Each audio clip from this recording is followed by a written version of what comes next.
എപ്പിസോഡിന്റെ തുടക്കത്തിൽ തന്നെ കാണിക്കുന്നത് നമ്മുടെ രാമയിലാണെങ്കിൽ വാമ്പയറിന്റെ ഒരു വലിയ പാർട്ടി ഹോസ്റ്റ് ചെയ്തുകൊണ്ടിരിക്കുകയാണ്. അങ്ങോട്ടേക്ക് പാനോടി വന്നിട്ട് പറയുന്നുണ്ട്, വേഗം വാ ഇവിടുന്ന് രക്ഷപ്പെടാന്ന്. അവനെ വലിച്ചുകൊണ്ട് പോവാണ്. ഇത് കാണുന്ന ബ്ലാക്കിനാണെങ്കിൽ നല്ല രീതിക്ക് ദേഷ്യം വന്ന് അവൻ്റെ അടുത്തേക്ക് പോകാൻ നിൽക്കുമ്പോഴേക്കും മാത്യു അത് തടയുന്നുണ്ട്. പാനാണെങ്കിൽ ഇതേ സമയം രാമേലിനെ വിളിച്ചുകൊണ്ട് പോകുന്നിടയിൽ രാമേല് അവരുടെ കൈ തട്ടി മാറ്റാണ്. ഞാനൊന്നും വരുന്നില്ല, നീ എന്നെ എങ്ങോട്ടാണ് കൊണ്ടുപോകുന്നതെന്ന് ചോദിക്കുന്നുണ്ട്. നീ ഇപ്പോൾ ഡേഞ്ചറിലാന്ന് പറയുന്നുണ്ട്. ഇതെൻ്റെ ടെറിട്ടറിയാന്ന് പറയുമ്പോൾ പെട്ടെന്ന് തന്നെ പാൻ അവനെ പിടിച്ച് കിസ് ചെയ്യാണ്. എങ്കിലും ഞാൻ പറയുന്ന ഒന്ന് നീ മനസ്സിലാക്ക്. ഓക്കെ, ഞാൻ നിന്റെ ഒപ്പം വരാം. നിന്റെ ഒപ്പം വന്നിട്ടുണ്ടെങ്കിൽ എനിക്ക് നീ പിന്നെയും കിസ് ചെയ്യണം. അതിന് നിനക്ക് സമ്മതമാണെങ്കിൽ വരാമെന്ന് പറയുന്നുണ്ട്. ഓക്കെ, എനിക്കതിന് സമ്മതമാണെന്ന് പറഞ്ഞിട്ട് നമ്മുടെ പാനാണെങ്കിൽ രാമേലിനെ പിടിച്ചു അവിടുന്ന് പോകുകയാണ്. പോകുന്ന വഴിയാണെങ്കിൽ രാമേലിന്റെ മേത്തേക്ക് ഒരു ബുള്ളറ്റ് വന്ന് കയറുന്നുണ്ട്. പാനാണെങ്കിൽ ഇത് കണ്ടിട്ട് നന്നായിട്ട് പാനിക് ആവുന്നുണ്ട്. ഇതേ സമയം ഹണ്ടേഴ്സിന്റെ ഗ്രൂപ്പിലുള്ള എല്ലാവരും ഇവരെ അങ്ങ് വളഞ്ഞിട്ട് ആക്രമിക്കുകയാണ്. ഇതിനു മുമ്പ് നമ്മളൊരു മീറ്റിംഗ് കാണിക്കുന്നുണ്ട്. അതായത് ഏകദേശം ഒരു ദിവസം മുമ്പുള്ള ഇവര് ഇങ്ങനത്തെ ഒരു പാർട്ടി ഹോസ്റ്റ് ചെയ്യുന്നുണ്ടെന്ന് അറിഞ്ഞായിരുന്നല്ലോ. അപ്പോഴേക്കും തന്നെ ജെറ്റാണെങ്കിൽ ടീം ബിൽഡ് ചെയ്യാണ്. ഒന്നാമത്തെ ടീം അവരെ അറ്റാക്ക് ചെയ്യാൻ, രണ്ടാമത്തെ ടീം കൺട്രോൾ ചെയ്യാനായിട്ട്. അങ്ങനെ നമ്മുടെ ചെക്കന്മാരെല്ലാവരും കൂടി ഡ്രസ്സെല്ലാം മാറി അവിടുത്തെ സർവൻറ്റിനെ പോലെ ഡ്രസ്സ് ഇടുന്നുണ്ട്. അതിലൊരു കുട്ടിയാണെങ്കിൽ ഒരു പെർഫ്യൂം അടിച്ചു കൊടുക്കുന്നുണ്ട്. നീ എന്തിനാണ് എനിക്കിത് അടിച്ചതെന്ന് പറയുമ്പോൾ വാമ്പൈൻസിന്റെ സ്മെല്ലിന്റെ സെൻസ് ഭയങ്കര കൂടുതലാണ്, അത് മനസ്സിലാവാതിരിക്കാനാന്ന് പറയുന്നുണ്ട്. അതേ സമയം നമ്മുടെ രാമനെ രക്ഷിക്കണോ വേണ്ടേ എന്നുള്ള കൺഫ്യൂഷനിലാണ് പാൻ ഇരിക്കുന്നത്. അവസാനം അവന്റെ ഡ്രസ്സും സ്യൂട്ടും കാര്യങ്ങളെല്ലാം എടുത്തിട്ടിട്ട് രാമേലിനെ രക്ഷിക്കാൻ അവൻ തീരുമാനിക്കുന്നു. അങ്ങനെയാണ് രാമേല ആ പാർട്ടി തുടങ്ങുന്നത്. ഈ പാർട്ടിയുടെ തുടക്കം തൊട്ടേ അവിടെ ഹണ്ടേഴ്സ് ഗ്രൂപ്പിലെ ഓരോരുത്തര് ഇൻഫോർമേഷൻ പാസ് ചെയ്യാനുണ്ട്. നമ്മുടെ ജെറ്റാണെങ്കിൽ പറയുന്നുണ്ട്, ഞാൻ പറയുന്നതല്ലാതെ നിങ്ങൾ അനുസരിക്കരുത്. അറ്റാക്ക് ചെയ്യാനായിട്ട് ഞാൻ ഓർഡർ ചെയ്തിട്ടുണ്ടെങ്കിൽ നിങ്ങൾ അപ്പം തന്നെ അറ്റാക്കും ചെയ്തോളണമെന്ന് പറയുന്നുണ്ട്. ഇതേ സമയമാണ് നമ്മുടെ രാമേലിന്റെ അടുത്തേക്ക് പാം എന്ന് വിളിച്ചുകൊണ്ട് പോകുന്നത്. ഇത് അവിടെ നിൽക്കുന്ന ബോഡി ഗാർഡ്സ് വഴി ജെറ്റ് അറിയുന്നുണ്ട്. ജെറ്റാണെങ്കിൽ എലീനെ ഒന്ന് നോക്കി പേടിപ്പിക്കുകയാണ്. കാരണം അവനറിയാം എലി വഴിയാണ് ഈ വിവരം നമ്മുടെ രാമേല് അറിയത്തുള്ളൂ എന്ന്. അവിടെ നിൽക്കുന്ന ഓരോരുത്തരും അവരുടെ തനി സ്വഭാവം പുറത്തെടുക്കാണ്. പിന്നെ അവിടുന്ന് ഒരു ഫൈറ്റ് അങ്ങ് തുടങ്ങാണ്. എല്ലാവരും അങ്ങോട്ടും ഇങ്ങോട്ടും നല്ല രീതിക്ക് തന്നെ ഫൈറ്റ് ചെയ്യുന്നുണ്ട്. ബ്ലാക്കിനും പിന്നെ നമ്മുടെ ഡോക്ടർക്കൊക്കെ ഇഞ്ചറി ആവുന്നുണ്ട്. ഡോക്ടറിനോട് ബ്ലാക്ക് എന്ന് പറയുന്നുണ്ട്, നീ ഒരു ഡോക്ടറാണ്, നിന്റെ പവർ യൂസ് ചെയ്യാനായിട്ട്. അങ്ങനെ അവന്മാരുടെ അടുത്ത് ബ്ലാക്ക് തന്നെ ഇറങ്ങി ഫൈറ്റ് ചെയ്തുകൊണ്ടിരിക്കുകയാണ്. പക്ഷേ എത്ര നേരം ഫൈറ്റ് ചെയ്തുകൊണ്ട് പിടിച്ചുകൊണ്ടിരിക്കാൻ പറ്റും? നമ്മുടെ ബ്ലാക്ക് അവരെ മറിച്ചിട്ടിട്ട് അവരോട് തന്നെ ചോദിക്കുന്നുണ്ട്, നീയൊക്കെ ശരിക്കും പൊട്ടന്മാരാണോ? നിങ്ങൾ സാധാരണ ഒരു മനുഷ്യനാണ്, ഞങ്ങൾ വാമ്പേഴ്സ് ആണെന്ന് പറയുന്നുണ്ട്. പെട്ടെന്ന് തന്നെ അവനൊരു കണ്ണെടുത്ത് ഷൂട്ട് ചെയ്യാൻ നിൽക്കുമ്പോൾ മാത്യു വന്ന് പിടിച്ചു മാറ്റുന്നുണ്ട്. അത് അത്ര സ്പീഡിലാണ് അവൻ വന്ന് പിടിച്ചു മാറ്റുന്നത്. നമ്മുടെ ചെക്കന്മാർ രണ്ടുപേരാണെങ്കിൽ ചത്തില്ല, ജീവനുണ്ട് എന്നുള്ള രീതിയിലാണ് അവിടെ കിടന്ന് ശ്വാസം എടുത്തുകൊണ്ടിരിക്കുന്നത്. അങ്ങനെ മാത്യുവും ഡോക്ടറും ബ്ലാക്കും കൂടി ഒരു സൈഡിൽ പോയിരിക്കുകയാണ്. നിങ്ങൾ രണ്ടുപേരും കൂടി ഇവിടെ ഇരിക്കൂ, ഡോക്ടറിനെ നന്നായിട്ട് നോക്കണം, ഞാൻ പോയിട്ട് എല്ലാം സെറ്റിൽ ചെയ്തോളാന്ന് മാത്യു അവരോട് പറയുന്നുണ്ട്. അവരും വരാന്ന് പറഞ്ഞിട്ട് മാത്യു അതിന് സമ്മതിക്കാതെ അവൻ ഒറ്റക്കാണ് പോകുന്നത്.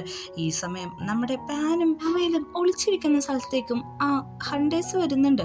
പിന്നെ അങ്ങോട്ട് ഫൈറ്റാണ്. ഫൈറ്റിനൊടുവിൽ നമ്മുടെ പാൻ്റെ മീത്തേക്ക് ഒരു ബുള്ളറ്റ് വന്ന് കയറാണ്. അവനാണെങ്കിൽ തളർന്ന് അവിടെ തന്നെ ഇരിക്കുകയാണ്. കാരണം ഇത്ര നേരം ഫൈറ്റിംഗ് തന്നെയായിരുന്നല്ലോ. പെട്ടെന്ന് തന്നെ രാമേൽ അവൻ്റെ പവർ ഉപയോഗിച്ച് അതെല്ലാം ഹീൽ ചെയ്ത് കൊടുക്കുന്നുണ്ട്. രാമേലാണെങ്കിൽ തിരിച്ചവരോട് ഫൈറ്റ് ചെയ്യാൻ പോകുമ്പോഴേക്കും പാൻ പറയുന്നുണ്ട്, വേണ്ട അവരൊന്നും ചെയ്യണ്ടെന്ന്, ഈ ഒരു പ്രാവശ്യം അവരെന്തെങ്കിലും ചെയ്യാൻ നീ എന്നെ അനുവദിക്കണമെന്ന് റിക്വസ്റ്റ് ചെയ്യാണ്. അതിന് അവൻ സമ്മതിക്കുന്നുണ്ട്. അങ്ങനെ നമ്മുടെ രാമേൽ പോയിട്ട് അവൻ്റെ കൈ കൊണ്ട് എന്തോ ഒരു പവർ യൂസ് ചെയ്യുന്നുണ്ട്. പവർ കിട്ടിയ ഉടനെ തന്നെ അവന്മാരെല്ലാവരും കൂടി ആ ഗണ്ണ് താത്തിട്ട് അവിടുന്ന് പയ്യങ്ങ് നടന്നു പോവാണ്. തിരിച്ചു വന്ന പാനോട് പറയുന്നുണ്ട്, ഞാൻ വേറെ ഒന്നുമല്ല പ്രയോഗിച്ചത്, തോക്ക് താഴെയിട്ടിട്ട് തിരിച്ച് വീട്ടിൽ പോകണം, ആ ഒരു പവറാണ് ഞാൻ യൂസ് ചെയ്തതെന്ന് പറയുന്നുണ്ട്. നീ ഒന്നുകൊണ്ടും പേടിക്കണ്ട, ഞാൻ നിന്നെ കൈവിടത്തില്ല, നമുക്ക് രണ്ടുപേർക്കും കൂടി ഒരുമിച്ച് ഫൈറ്റ് ചെയ്യാന്ന് പറയുന്നുണ്ട്. അങ്ങനെ മാത്യു ആണെങ്കിൽ എല്ലാവരെയും രക്ഷിക്കാനുള്ള തിരക്കില് ഫൈറ്റ് ചെയ്തുകൊണ്ടിരിക്കുകയാണ്. ഒരു രക്ഷയില്ലാത്ത ഫൈറ്റാണ് അവിടെ നടന്നുകൊണ്ടിരിക്കുന്നത്. എലിയാണെങ്കിൽ ഈ സമയം കൃത്യമായിട്ട് വന്നിട്ട് മാത്യുവിൻ്റെ മേത്തേക്ക് ഒരു ഗണ്ണ് പോയിന്റ് ചെയ്യുന്നുണ്ട്. പുറകിൽ നിന്ന് ജെറ്റും വരുന്നുണ്ട്. ചോദിക്കുന്നുണ്ട്. മാത്യുവിനാണെങ്കിൽ ഒന്നും ചെയ്യാൻ പറ്റാത്ത അവസ്ഥയാണ്. മാത്യു ചോദിക്കുന്നുണ്ട്, നിനക്ക് എന്താണ് വേണ്ടതെന്ന്. എനിക്ക് നിന്നോടല്ല അവനോട് സംസാരിക്കണ്ടെന്ന് പറയുന്നുണ്ട്. അങ്ങോട്ടേക്ക് രാമേൽ വരുന്നുണ്ട്. എന്താണ് നിനക്ക് സംസാരിക്കാനുള്ളതെന്ന് ചോദിക്കുമ്പോഴേക്കും, ഞങ്ങൾക്ക് വേണ്ടത് ഈ വാമ്പേഴ്സിനെ തന്നെ ഈ ലോകത്ത് നിന്ന് ഇല്ലാതാക്കണം, നിങ്ങളെല്ലാം ഇവിടുന്ന് വൈപ്പ് ചെയ്ത് കളയണമെന്നാണ് പറയുന്നത്. എല്ലാം കേട്ടോണ്ട് പാൻ അടുത്ത് തന്നെ നിൽക്കുന്നുണ്ട്. പെട്ടെന്ന് തന്നെ നമ്മുടെ രാമേലിനെ കുത്താൻ വരുമ്പോഴേക്കും പാനാണെങ്കിൽ മുമ്പിൽ കയറി നിൽക്കാണ്. മുമ്പിൽ കയറി നിൽക്കുന്ന പാനോട് ചോദിക്കുന്നുണ്ട്, ഓ നീ ഉപ്പിവന്റെ സൈഡായോ, നീ ഒന്ന് ആലോചിച്ച് നോക്ക്, നമ്മുടെ കുഞ്ഞിലെ ഇവൻ നമ്മളെ എത്രയായിട്ട് ദ്രോഹിച്ചിട്ടുണ്ടെന്ന്. പെട്ടെന്ന് തന്നെ പാൻ പറയാണ്, അന്ന് നമ്മൾ ചെറുതായിരുന്നു, നമ്മുടെ ഓർമ്മകള് സത്യമാവണമെന്നില്ല. പെട്ടെന്ന് തന്നെ ജിറ്റു പറയുന്നുണ്ട്, നിനക്ക് ഓർമ്മയില്ലേ അന്ന് ആ മാല, ഇവന്റെ കഴുത്തിൽ കിടക്കുന്ന മാലയെന്ന്, ആ റെഡ് വെളിച്ചം വന്നത് ഓർമ്മയില്ലേ എന്ന് ചോദിക്കുന്നുണ്ട്. അത് ചിലപ്പോൾ ഒരു തെറ്റാണെങ്കിലോ എൻ്റെ തോന്നൽ മാത്രമാണെങ്കിലോ എന്ന് ചോദിക്കുന്നുണ്ട്. നീ ശരിക്കും ഇവരുടെ അടുത്ത് നിന്ന് മാനിപ്പുലേറ്റ് ചെയ്ത് നിൽക്കാണ്, നിന്നോടൊന്നും പറഞ്ഞിട്ട് കാര്യമില്ല എന്ന് പറഞ്ഞ് ഫൈറ്റ് ചെയ്യാൻ നിൽക്കുമ്പോഴാണ് മാത്യു അങ്ങോട്ട് അവൻ്റെ സ്പീഡ് ഉപയോഗിച്ച് വന്നിട്ട് ജെറ്റായിട്ട് ഫൈറ്റ് ചെയ്യുന്നത്. ഈ കൃത്യസമയത്ത് തന്നെ ആ പെണ്ണ് പിന്നെ ആ ഗൺ പോയിന്റ് യൂസ് ചെയ്യാണ്. അത് വന്ന് തറക്കുന്നത് നമ്മുടെ രാമേലിൻ്റെ ഹാർട്ടിൻ്റെ ആ സെൻറ്ററിട്ട് തന്നെയാണ്. പെട്ടെന്ന് തന്നെ മാത്യു അവനെ അടിച്ചിടുന്നുണ്ട്. ആ പെണ്ണിനെയും നമ്മുടെ ബ്ലാക്ക് വന്നിട്ട് അറ്റാക്ക് ചെയ്യുന്നുണ്ട്. ബ്ലാക്ക് ഇനി ബാക്കി കാര്യം നോക്കിക്കോളൂ എന്ന് നമുക്ക് അറിയാലോ. പെട്ടെന്ന് തന്നെ മാത്യു ഇവരോട് പറയുന്നുണ്ട്, നിങ്ങൾ തൽക്കാലം ഇവിടുന്ന് പോകാൻ നോക്ക്, രാമേലിനെ രക്ഷിക്കാനായിട്ട് എവിടെയെങ്കിലും ചെന്ന് കുറച്ച് റെസ്റ്റ് എടുത്തിട്ട് തിരിച്ചു വന്നാൽ മതി എന്ന് പറയുന്നുണ്ട്. ഇത് കേൾക്കുന്ന പാനാണെങ്കിൽ അവനെയും കൊണ്ട് റൂമിലേക്ക് പോകുന്നുണ്ട്. റൂമിൽ ചെന്ന് വാതിൽ ക്ലോസ് ചെയ്യാൻ നോക്കുമ്പോഴാണ് അങ്ങോട്ടും ഹണ്ടേഴ്സ് ടീമിലെ മെമ്പേഴ്സ് എത്തിയിരിക്കുന്നു. പെട്ടെന്ന് തന്നെ അവൻ കഷ്ടപ്പെട്ട് ആ ഡോറെല്ലാം വലിച്ചടച്ചതിന് ശേഷം രാമേലിൻ്റെ അടുത്ത് ചെല്ലുന്നുണ്ട്. നമ്മൾ എത്രയും പെട്ടെന്ന് ഇവിടുന്ന് പോകണം, അല്ലെങ്കിൽ നമുക്ക് ഇവിടുന്ന് ഒരിക്കലും പോകാൻ പറ്റില്ല എന്ന് പറയുന്നുണ്ട്. പെട്ടെന്ന് തന്നെ രാമേല് അവിടെ ഇരിക്കുന്ന ഒരു ഫോട്ടോന്റെ കവർ മാറ്റുന്നുണ്ട്. അത് അവന്റെ തന്നെ ഫോട്ടോ ആണ്. പെട്ടെന്ന് രണ്ടുപേരും കൂടി ആ ഫോട്ടോയിലേക്ക് അങ്ങ് എടുത്തു ചാടാണ്. അതിൻ്റെ ഉള്ളിട്ട് വന്ന ഹണ്ടേഴ്സ് എത്ര തിരഞ്ഞിട്ടും അവരെ ഒന്നും ആ റൂമിൻ്റെ ഉള്ളിലേക്ക് കാണാൻ പറ്റുന്നില്ല. അവര് ആ ഫോട്ടോ വഴിയാണ് എസ്കേപ്പ് ആയിരിക്കുന്നത്. ആ റൂമിൽ ആകെയുള്ളത് നമ്മുടെ രാമേലിൻ്റെ ആ പഴയ ചിത്രം മാത്രമേ ഉള്ളൂ. അവർ ആ ചിത്രത്തെ കൂടി അടുത്ത സൈഡിലേക്ക് വന്നേക്കാണ്. അത് ഒരു ആർട്ട് ഗാലറി തന്നെയാണ്. നമ്മൾ ആദ്യം കണ്ട ആർട്ട് ഗാലറിയുടെ ഓപ്പോസിറ്റ് സൈഡ് അങ്ങോട്ട് വന്നിട്ടുണ്ട് രാമേല്. അപ്പോൾ പറയുന്നുണ്ട്, ഇനി അങ്ങോട്ട് ഒരു ഫോറസ്റ്റ് ആണ്, ഞാൻ ഇവിടെയാണ് താമസിച്ചുകൊണ്ടിരുന്നത്, നിനക്ക് ഓക്കെ അല്ലേ എന്ന് ചോദിക്കുന്നുണ്ട്. അങ്ങനെ രണ്ടുപേരും കൂടി രാമേല് നേരത്തെ താമസിച്ചുകൊണ്ടിരുന്ന മഡ് ഹൗസിൻ്റെ ഉള്ളിൽ എത്തുന്നുണ്ട്. അവിടെ ചെല്ലുമ്പോൾ പാനാണെങ്കിൽ ക്യാൻഡിൽസും കാര്യങ്ങളെല്ലാം കത്തിച്ചു വെച്ചിട്ട് നമ്മുടെ രാമേലിനെ ഡ്രസ്സൊക്കെ മാറ്റി വൈപ്പ് ചെയ്തുകൊണ്ടിരിക്കുകയാണ്. മെല്ലെ മേലാണെങ്കിൽ നല്ല രീതിക്ക് തന്നെ ചൂടുണ്ട്, പക്ഷേ തലയുടെ ഭാഗത്ത് നന്നായിട്ട് തണുപ്പുണ്ട്. പെട്ടെന്ന് തന്നെ നമ്മുടെ പാൻ ചോദിക്കാണ്, ഇതെന്താണ് ഈ പറ്റിയെന്ന്, നിനക്കറിയോ ഞാൻ ഓൾറെഡി മരിച്ചുപോയി, അതാണ് ഞാനിപ്പോൾ പയ്യെ പയ്യെ ബോധം നഷ്ടപ്പെട്ട് മരിച്ചുകൊണ്ടിരിക്കാന്ന് പറയുന്നുണ്ട്. ഇതൊക്കെ കേൾക്കുന്ന നമ്മുടെ പാൻ പറയുന്നുണ്ട്, നീ എന്തിനാടാ ഇങ്ങനെയൊക്കെ പറയുന്നത്, നിന്റെ മുറിവ് മാറാൻ എന്താ ചെയ്യേണ്ടതെന്ന് വയ്ക്കുമ്പോൾ എന്നെ കെട്ടിപ്പിടിച്ച് കിടന്നാൽ മതി എന്ന് പറയുന്നുണ്ട്. അങ്ങനെ ആ രാത്രി കഴിഞ്ഞ് പിറ്റേ ദിവസമായി നമ്മുടെ പാൻ വന്ന് നോക്കിയിട്ടും ആ മുറിവിന് യാതൊരു മാറ്റമില്ല, അതൊന്നും കൂടി ഇൻഫെക്ഷൻ ആയിക്കൊണ്ടിരിക്കുകയാണ്. പെട്ടെന്ന് തന്നെ അവനെ തൊട്ട് നോക്കുന്നുണ്ട്. നന്നായിട്ട് തന്നെ ഹോട്ടായിട്ടാണ് ബോഡി ഇരിക്കുന്നത്. ഇന്നലെ കെട്ടിപ്പിടിച്ച് കിടന്നാൽ മാറും എന്ന് പറഞ്ഞിട്ട് എന്താണ് മാറാത്തതെന്ന് ചോദിക്കുന്നുണ്ട്. അത് ചിലപ്പോൾ നീ എന്നെ ടൈറ്റായിട്ട് കെട്ടിപ്പിടിച്ചിട്ടുണ്ടാവില്ല, നമുക്കൊന്നും കൂടി അങ്ങനെ കെട്ടിപ്പിടിച്ച് കിടന്നാലോ എന്ന് ചോദിക്കുന്നുണ്ട്. അതിൻ്റെ ഒന്നും ആവശ്യമില്ല, ഞാനിവിടെ കാട്ടിൽ പോയിട്ട് എന്തെങ്കിലുമൊക്കെ മരുന്നോ കഴിക്കാൻ എന്തെങ്കിലുമൊക്കെ കിട്ടുമെന്ന് നോക്കിയിട്ട് വരാമെന്ന് പറയുന്നുണ്ട്. പെട്ടെന്ന് തന്നെ നമ്മുടെ രാമേത് പറയുന്നുണ്ട്, സൂക്ഷിക്കണം, ലിത്തിൻ ഉണ്ട് ഇവിടെ, അതുകൊണ്ട് തന്നെ നീ കെയർഫുള്ളായിരിക്കണം എന്ന് പറയുന്നുണ്ട്. അവൻ പുറത്തേക്ക് ഇറങ്ങി വെള്ളമെല്ലാം കളയുമ്പോഴേക്കും അവിടെ കുറേ റോസാ ചെടികൾ നിൽക്കുന്നത് അവൻ്റെ ശ്രദ്ധയിൽപ്പെടുന്നുണ്ട്. അങ്ങനെ അവൻ കാട്ടിലേക്ക് ചെല്ലുന്നുണ്ട്. നല്ലൊരു ഉൾവനത്തിലേക്കാണ് അവൻ ചെല്ലുന്നത്. അവിടെ ചെന്ന് ഭക്ഷ്യയോഗ്യമായ കുറച്ച് ചെറീസും കാര്യങ്ങളൊക്കെ അവൻ അവിടെ നിന്ന് പറിച്ചെടുക്കുന്നുണ്ട്. അങ്ങനെ നടന്ന് ഒരു ബ്യൂട്ടിഫുൾ ആയിട്ടുള്ള റിവറിൻ്റെ സൈഡിലാണ് അവൻ എത്തുന്നത്. അവിടെ നിന്ന് അവൻ ലെറ്റ്യൂസ് പോലത്തെ കുറച്ച് ലീവ്സും കാര്യങ്ങളൊക്കെ പറിച്ചെടുക്കുമ്പോഴേക്കും അങ്ങോട്ടൊരു പെണ്ണ് വരുന്നുണ്ട്. നീ എന്താണ് പെർമിഷൻ ഇല്ലാത്ത ഇവിടുത്തെ സാധനങ്ങളെല്ലാം എടുക്കുന്നതെന്ന് വയ്ക്കുന്നുണ്ട്. ഇതാണ് ലിത്തിൻ, ആ പറഞ്ഞ ഡയമണ്ട് മദറാണിത്.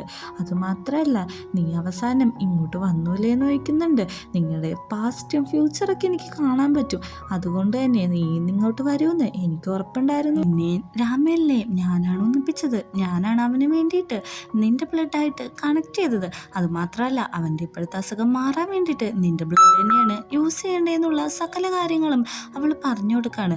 അതിനുശേഷം അവൾ ഈ ലോകത്തോട് വിട പറഞ്ഞിട്ട് നമ്മുടെ ഈ ലോകത്ത് തന്നെ ലയിച്ചു പോകുന്നതായിട്ട് കാണിക്കുന്നുണ്ട്. ശരിക്കും അവൾക്ക് മോക്ഷം കിട്ടിയതാണ്. ഈ ഒരു മിനിറ്റിന് വേണ്ടിയിട്ടാണ് അവൾ ഇത്ര നാൾ വെയിറ്റ് ചെയ്തത്. അങ്ങനെ രാത്രിയാവുന്നുണ്ട്. തിരിച്ചെത്തിയ നമ്മുടെ പാനാണെങ്കിൽ അവൻ്റെ ബ്ലഡ് എടുക്കാണ്. കാരണം ലിത്തിൻ പറഞ്ഞ പോലെ തന്നെ ആ ബ്ലഡ് വെച്ചിട്ടാണ് രാമേലിന് സുഖപ്പെടാൻ പറ്റത്തുള്ളൂ. പക്ഷെ അതിലും പ്രശ്നങ്ങളുണ്ടെന്ന് അവൾ ഓർമ്മിപ്പിച്ചിട്ടുണ്ടായിരുന്നു. അങ്ങനെ അവൻ ബ്ലഡ് ശേഖരിച്ച് ഒരു പാത്രത്തിൽ ആക്കി വെക്കുന്നുണ്ട്. ഇതേ സമയം രാമേൽ എണീറ്റ് അങ്ങോട്ട് ചെല്ലുന്നുണ്ട്. നീ എന്താണ് ഈ കാണിക്കുന്നതെന്ന് ചോദിക്കുന്നുണ്ട്. പെട്ടെന്ന് തന്നെ അവൻ്റെ കയ്യിലും അവിടെ ഇരിക്കുന്ന ബ്ലഡൊക്കെ കണ്ടിട്ട് രാമേലിൻ്റെ സ്വഭാവം പയ്യെ പയ്യെ മാറാണ്. അവനാണെങ്കിൽ അവൻ്റെ തലയൊക്കെ ഒന്ന് ഷേക്കാക്കി നോക്കുന്നുണ്ട്. പെട്ടെന്ന് തന്നെ പാനോട് പറയുന്നുണ്ട്, നീ ഇവിടുന്ന് ഓടി രക്ഷപ്പെടാൻ പറഞ്ഞ് പുറത്താക്കിയിട്ട് വാതിലടക്കാണ്. ഞാനങ്ങനെ പോകത്തില്ല, എനിക്ക് നിന്നെ പേടിയില്ല, നീ വാമ്പയർ ആയാലും നീ എന്നൊന്നും ചെയ്യില്ലെന്ന് എനിക്ക് വിശ്വാസം ഉണ്ടെന്ന് പറയുന്നുണ്ട്. പക്ഷേ നമ്മുടെ രാമയിലാണെങ്കിൽ അകത്തിരുന്ന് കരയാണ്, നീ ഇവിടുന്ന് എനിക്ക് നിന്റെ ബ്ലഡ് കുടിക്കാനായിട്ട് താല്പര്യമില്ലെന്ന്. അങ്ങനെ രണ്ടുപേരും അപ്പുറത്തപ്പുറത്തിരുന്ന് കരയാണ്. പിറ്റേ ദിവസം രാവിലെ ആവുന്നുണ്ട്. പാൻ എണീക്കുമ്പോൾ ഒരനക്കവും കേൾക്കുന്നില്ല. അവനാണെങ്കിൽ അകത്തേക്ക് പോയി നോക്കുന്നുണ്ട്. അവിടെ അവൻ്റെ പുറകിൽ ഒരാൾ പെട്ടെന്ന് ഓടുന്നതായിട്ട് അവന് ഫീൽ ചെയ്യുന്നുണ്ട്. രാമേലിൻ്റെ ആ പവറിൻ്റെ എഫക്റ്റാണ്, സ്പീഡ് എന്നുള്ളൊരു പവർ അവനുണ്ടല്ലോ. പെട്ടെന്ന് തന്നെ രാമേലാണെങ്കിൽ പാൻ്റെ മേത്തേക്ക് കയറിയിട്ട് വാമ്പയറിനെ പോലെ ചോര കടിച്ചു കുടിക്കാൻ നോക്കുന്നുണ്ട്. എടാ നീ എന്താ കാണിക്കുന്നത്, എന്നെ വിടാൻ പറയുന്നുണ്ട്. സിറ്റുവേഷൻ കുറച്ച് മോശമൊന്നും മനസ്സിലാക്കിയ പാനാണെങ്കിൽ അവിടെ നിന്ന് എടുത്തോടാണ്. പക്ഷെ അവൻ എത്ര സ്പീഡിൽ ഓടിയിട്ടും ഒരു കാര്യമില്ല. കാരണം രാമേലിന് ഫാസ്റ്റ് എന്നൊരു പവറും കൂടി ഉണ്ടല്ലോ. രാമേലാണെങ്കിൽ അവനെ പിടിക്കുന്നുണ്ട്. അങ്ങനെ അവൻ്റെ നരമ്പിലെ ബ്ലഡ് ആണെങ്കിൽ രാമേല് കടിച്ചെടുക്കാണ്. പെട്ടെന്ന് തന്നെ നമ്മുടെ പാൻ പറയുന്നുണ്ട്, എന്താണ് നീ കാണിക്കുന്നത്, എനിക്ക് ശരിക്കും വേനെടുക്കുന്നുണ്ടെന്ന്. പെട്ടെന്നാണ് രാമേലിന് പണ്ടത്തെ ഒരു കാര്യം ഓർമ്മ വന്നത്. എന്തൊക്കെ വന്നാലും നിന്നെ ഞാൻ പ്രൊട്ടക്റ്റ് ചെയ്യും, ഞാൻ മാത്രമാണ് നിന്നെ പ്രൊട്ടക്റ്റ് ചെയ്യുള്ളൂ എന്ന് അവൻ പണ്ട് നമ്മുടെ പാനിന് ഒരു വാക്ക് കൊടുത്തിട്ടുണ്ടാവും. ആ കാര്യം അവന് ഓർമ്മ വരുന്നുണ്ട്. പെട്ടെന്ന് തന്നെ നമ്മുടെ പാനാണെങ്കിൽ അവനെ പിടിച്ച് കിസ് ചെയ്യാണ്. നിനക്ക് ഇപ്പം ഞാൻ ആരാന്ന് മനസ്സിലായോ എന്നും ചോദിക്കുന്നുണ്ട്. പെട്ടെന്ന് തന്നെ അവൻ തള്ളി മാറ്റാണ്. നീ ഇവിടുന്ന് ഓടി രക്ഷപ്പെടാനൊക്കെ ഗിൽറ്റിയോടെ തന്നെ അവൻ പറയുന്നുണ്ട്. പാനാണെങ്കിൽ അവനെ വിട്ടു പോകാതെ തിരിച്ചു വന്നിട്ട് നമ്മുടെ രാമേലിനെ ഹഗ് ചെയ്ത് തന്നെ പിടിച്ചുകൊണ്ടിരിക്കുകയാണ്. എനിക്ക് എങ്ങനെയാടാ നിന്നെ വിട്ടു പോകാൻ പറ്റുകയെന്ന് ചോദിക്കുന്നുണ്ട്. പതിയെ പതിയെ അവൻ്റെ ബോധം നഷ്ടമാകുന്നുണ്ട്. നമ്മുടെ രാമേലി കടിച്ച ഭാഗത്ത് അവൻ തന്നെ പവർ യൂസ് ചെയ്ത് അതെല്ലാം ഹീൽ ചെയ്ത് കൊടുക്കുന്നുണ്ട്. അങ്ങനെ അവൻ്റെ ബോധം തിരിച്ചു വരുന്നുണ്ട്. നമ്മുടെ പാനിനെയും എടുത്ത് രാമയിലാണെങ്കിൽ ആ മഡ് ഹൗസിലേക്ക് വരാണ്. അവിടെ അവനെ കെടുത്തുന്നുണ്ട്. കുറച്ചു നേരം കഴിഞ്ഞിട്ട് അവന് ബോധം വരും. എന്തൊരു വേനയാടാ നീ കടിച്ചേലേ, ഇപ്പം എല്ലാം മാറിയില്ലോ എന്നും പറയുന്നുണ്ട്. അതെ സോറി, ശരിക്കും സോറി, ഞാൻ നിന്നെ അങ്ങനെയൊന്നും ചെയ്യാൻ പാടില്ലായിരുന്നു. അത് കുഴപ്പമില്ല, ഞാനൊരു കാര്യം പറയട്ടെ, നമുക്ക് തിരിച്ചു പോകാം. എനിക്കിങ്ങനെ പ്രശ്നങ്ങളിൽ നിന്ന് ഓടി ഒളിച്ച് മടുത്തു. ഇനി എന്തൊക്കെയായാലും ഞാൻ ഫേസ് ചെയ്യാൻ പോവാണ്, നിന്നെ ഞാൻ ഒരിക്കലും വിട്ടുകൊടുക്കില്ല എന്ന് പറഞ്ഞിട്ട് പാനാണെങ്കിൽ നമ്മുടെ രാമേലിനെ കിസ് ചെയ്യാണ്. അങ്ങനെ അവർ രണ്ടുപേരും കൂടി തീരുമാനിക്കുന്നുണ്ട് തിരിച്ചു പോവാനായിട്ട്. തിരിച്ചവർ ആ ആർട്ട് ഗാലറിയിട്ട് വരുമ്പോൾ രാമേല് അവൻ്റെ കൈ പിടിച്ചിട്ട് പറയാണ്, എന്തൊക്കെ വന്നാലും നിന്നെ ഞാൻ ഇനി വിട്ടുകളയില്ല എന്ന്.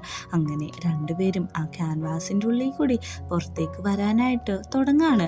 അവിടുന്ന് സീൻ കട്ടായി നമ്മളെ കാണിക്കുന്നത് പോങ്ങിനെയാണ്. അവൻ പാനിനെ അന്വേഷിച്ച് വീട്ടിട്ട് വരുമ്പോൾ ആരും തന്നെ അവിടെ ഇല്ല. പക്ഷെ ഉള്ളിൽ ലേറ്റ് കാണുന്നുണ്ട്. ഇവൻ ഈ ലേറ്റൊക്കെ ഇട്ടിട്ട് എവിടെ പോയതാണെന്നും പറഞ്ഞ് അവനവിടെ ബുക്കിലൊക്കെ തൊട്ട് നോക്കുമ്പോഴേക്കും താഴത്തൊരു ഒച്ച കേൾക്കുന്നുണ്ട്. അവനൊരു ബുക്കിൽ തൊട്ടുകൊണ്ടാണ് ആ വാതിൽ തുറന്നതെന്ന് അവന് മനസ്സിലാവുന്നുണ്ട്. അണ്ടർ ഗ്രൗണ്ടിട്ട് ഒരു സ്റ്റെപ്പാണ്. ആ സ്റ്റെയർ കേസ് കയറി അവൻ ഇറങ്ങുമ്പോഴേക്കും കാണുന്ന കാഴ്ച കണ്ട് അവൻ തന്നെ നെട്ടിപ്പോവാണ്. കുറേ തോക്ക്, എക്യുപ്മെൻറ്റ്സ് ഇതെല്ലാം അവൻ തൊട്ട് നോക്കുന്നുണ്ട്. അവൻ്റെ കൈയും കാലും ശരിക്കും വിറക്കുന്നുണ്ട്. അങ്ങനെ തിരിച്ചു വന്ന് അവൻ പാനിനെ വിളിച്ചു നോക്കുമ്പോഴേക്കും കോള് ഒട്ടും കണക്റ്റ് ആവില്ലായിരിക്കും. അങ്ങനെ അവൻ സെർച്ച് ചെയ്യുമ്പോഴാണ് അവിടുന്ന് ജെറ്റിൻ്റെ ഒരു വിസിറ്റിംഗ് കാർഡ് കിട്ടുന്നത്. ആ വിസിറ്റിംഗ് കാർഡിൽ നോക്കി അവൻ നിൽക്കുന്നുണ്ട്. ഈ ഒരു സീനും കൂടി കാണിച്ചിട്ടാണ് എപ്പിസോഡ് അവസാനിക്കുന്നത്.